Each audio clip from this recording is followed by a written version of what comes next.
Hi everybody, I am Mustafa. So in this tutorial we are going to cover probability distribution function. So probability distribution functions are very important and very useful in probability, statistics, data science and so on. So what is probability distribution? So in probability theory and statistics, a probability distribution function is a mathematical function that can be thought as of providing the probabilities of occurrence of different possible outcomes in an experiment. In more technical terms, the probability distribution is a description of a random phenomenon in terms of probabilities of events. We have two types of distribution. We have discrete distributions and continuous distribution. What is discrete distribution? A discrete probability distribution is applicable to the scenarios where the set of possible outcomes is discrete, such as a coin toss or a roll of dice. So what is a continuous probability distribution? A continuous probability distribution is applicable to the scenarios where the set of possible outcomes can take values in a continuous range, example real numbers. So among these types of distributions, we are going to cover some. Like in discrete distribution, we'll cover Bernoulli distribution, binomial distribution, and Poisson distribution. And in continuous distribution, we'll just cover the normal distribution. These distributions are very useful and they are commonly used in probability, statistics, data science, and so on. So let's start with the Bernoulli distribution. What is binary distribution? Binary distribution is the probability distribution of a random variables which takes value 1 with probability of success p and value 0 with probability of failure k, which is 1 minus p. So we have a binary response here. Is either 0, 1, yes, no, true, false, something like that. And the probability of success p, we can specify it. If the probability, for example, in the case of coin toss, if the probability of success is 0.5, we can say that we have a fair coin. But if not, the coin is unfair. So in terms of mathematics, this is the formula of the probability mass function of the Bernoulli distribution function. So we are going to generate some binary distribution random numbers, but for that, let us first import some libraries. We import random, numpy, and matplotlib, as we are going to have some plots there. So from scipy.stats, let's import Bernoulli.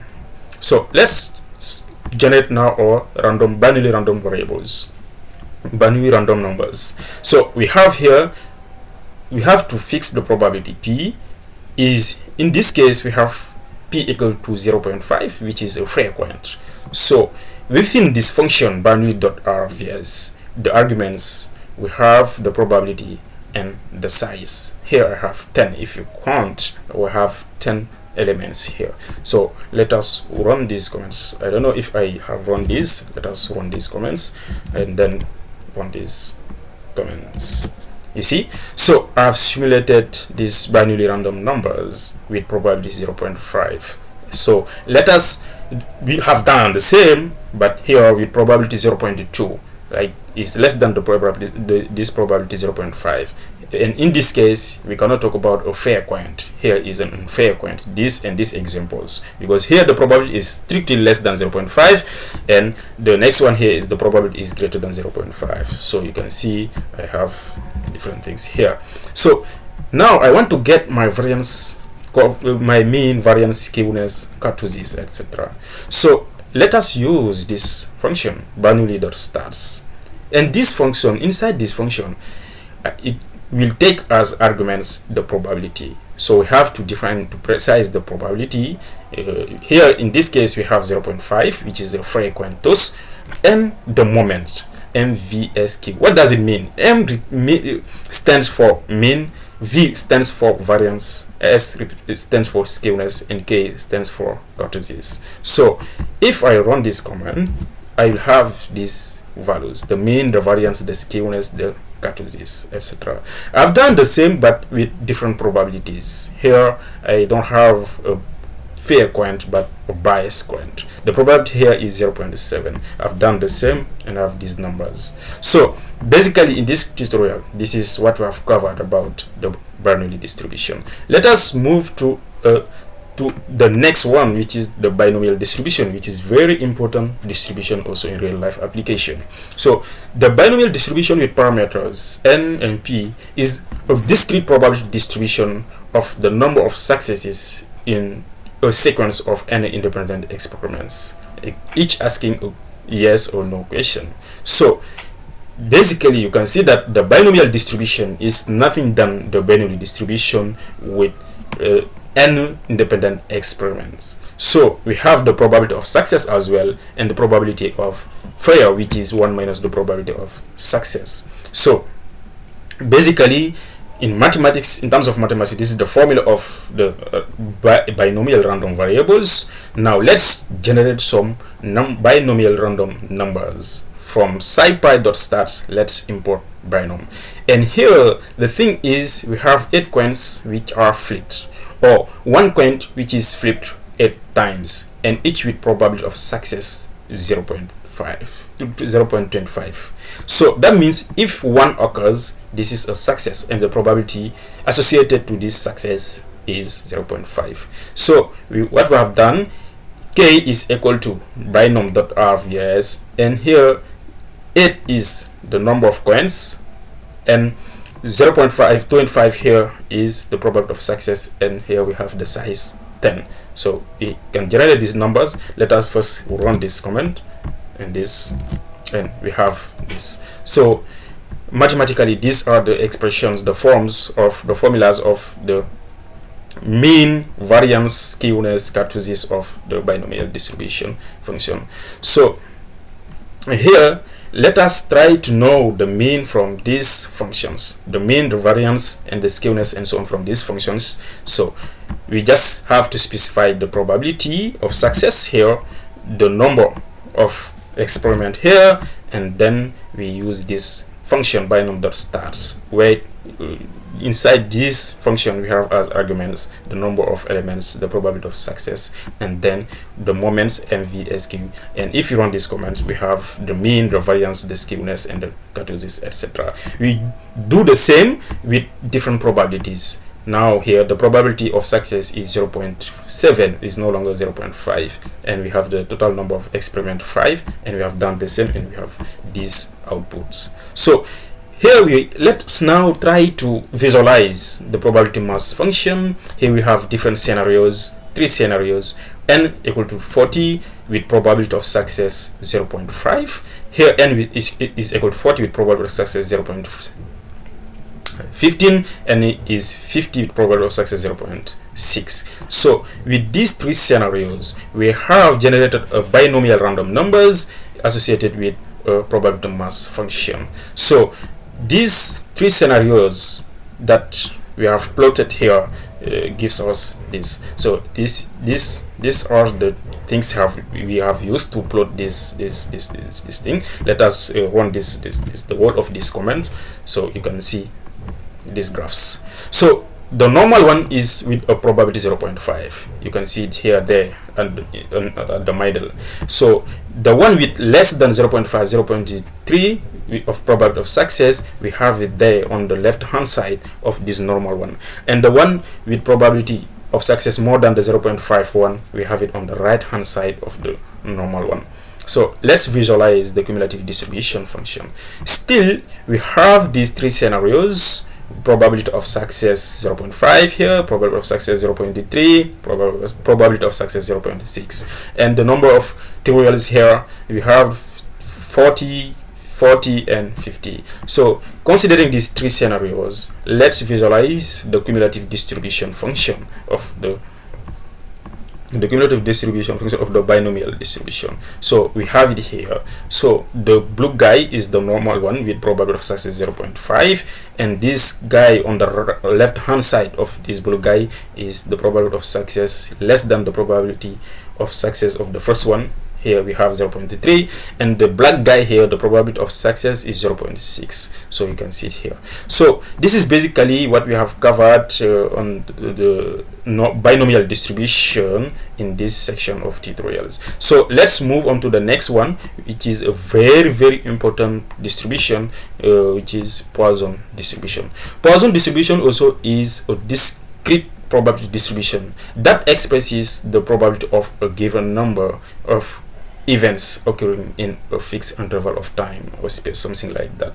So let us see, there are some examples that we have some couple of examples that where we could apply or we could use Poisson distribution, like the number of phone calls received by a call center per hour, the number of decay events per second from a radioactive source, the number of meteors greater than 1 meter diameter that strike Earth in a year, and the number of patients arriving in an emergency room between 10 and 11 p.m. So in all these scenarios, each of them we could use Poisson distribution. So in Poisson distribution, this is the mathematical expression of the Poisson distribution: exponential to minus lambda, lambda to the power k over k factorial, where k is the average number of events per interval and e is the exponential number, the Euler's number 2.71 etc., and k is the number of events in a given interval. It's like 0, 1 factorial, 2 factorial, up to k factorial, something like that.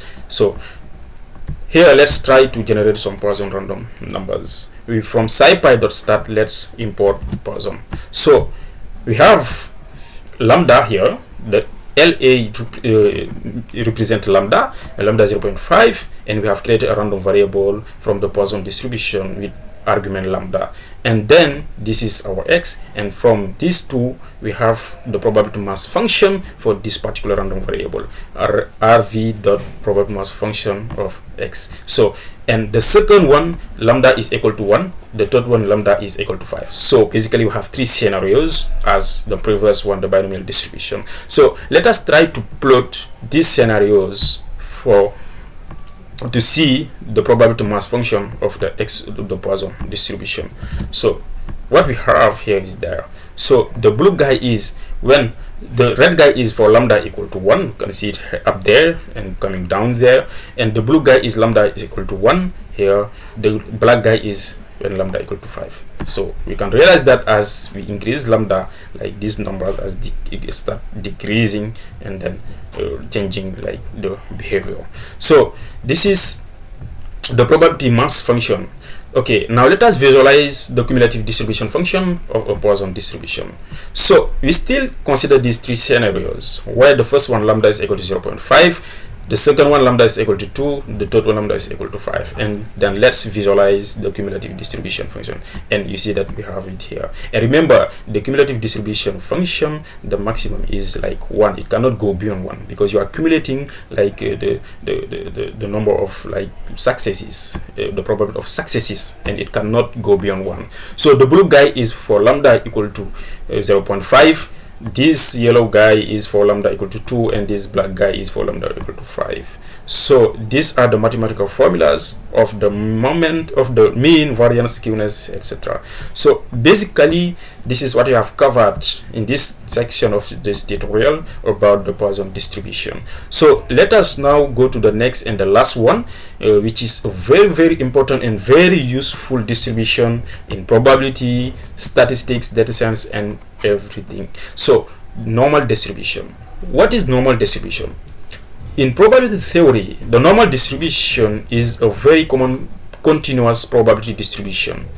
Normal distributions are important in statistics and are often used in the natural and social sciences to represent real random variables whose distributions are not known. So basically, so we have this mathematical formula of the random distribution of the normal distribution, where we have parameters mu and sigma square, and mu is the mean and sigma square is the variance, and sigma is the standard deviation. We have it here. The standard deviation is just the root square of the variance, and here is the cumulative distribution functions. So let's display the histograms of some samples along with the probability density function of the normal distribution. First of all, let us try to see the how looks like the probability density function of the random variables. So from let us define x as this. We have x, we have defined this constant, like from this expression that you can see here, this constant, and this function PDF normal distribution is nothing than like this whole function that we have here, because we have now mu and we have sigma, so we can generate it. So, and let us plot this, guys. From scipy.stats I have imported norm, so let us plot this and see what will happen. So you see, this is the shape of the normal distribution, what it looks like from -3 to 3 as I specified here. So now in these scenarios, I've simulated a random normal distribution and I have to plot the histogram along with the probability density function of the normal distribution. So here the mu is 0 and the sigma, the standard deviation, is 0.1. So I have simulated numpy.random.normal mu, sigma, and the sample is 1000, and I have simulated it. So you can see like the histogram here and the probability density function here, there, up there. So this is basically what looks like the histogram and the probability density function when we plot them together, something like that. And even in real life application, when you want to, like, if you want to know or to have like some basic idea about if your data is following normal distribution or not, or particular variables, you can plot the histograms and then you plot the probability density function to see how it can, like, how it fits these histograms, these bars. So now here that we have done here, we have some scenarios from A1 to A4. Each of them we have simulated a random normal distribution with with mean and standard deviation and the samples. So, and we try to plot these 4 scenarios to see. You can see that A1 represent this blue guy. A1 represent this blue guy, and A2 represent this red guy, and A3 represent this orange guy down there, and A4 represent this green guy. And this like the shape of each of them depends on the arguments that this function will take, like the standard deviation and the mean and the size. So this is basically what I've covered about normal distribution. So thank you very much for your attention.